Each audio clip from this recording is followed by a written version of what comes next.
კლდეები ბუნების ერთ-ერთი ყველაზე მყარი ელემენტია, მაგრამ ისინი მუდმივად იცვლება. კლდის დაშლა ნელი, მაგრამ შეუჩერებელი პროცესია. კლდის დაშლა არის პროცესი, რომლის დროსაც ქანი იშლება მცირე ნაწილებად.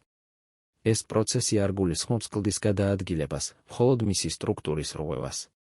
მექანიკური გამოფიტვა ხდება მაშინ, როცა კლდე ფიზიკურად იშლება. ტემპერატურის ცვალებადობა, ყინვა და ქარი ქმნის ბზარებს და ნაპრალებს. წყალი ბზარებში იყინება, ფართოვდება და ზეწოლას ახდენს კლდეზე. ეს ერთ-ერთი მთავარი მიზეზია მთებში ქანების ჩამოშლის. ქიმიური გამოფიტვა ცვლის მინერალების შემადგენლობას.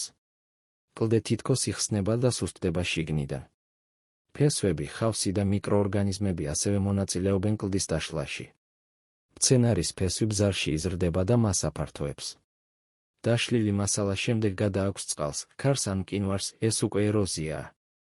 კლდის დაშლა ქმნის ნიადაგს, ცვლის ლანდშაფტს და გავლენას ახდენს ადამიანის საქმიანობაზე. კლდი არ ინგრევა ერთ დღეში, მაგრამ ბუნებას დრო ყოველთვის ყოფნის. თუ გაინტერესებს გეოლოგია, მარტივად და სიღემისეულად გამოიწერე გეოკორი და გაუზიარე სხვებსაც.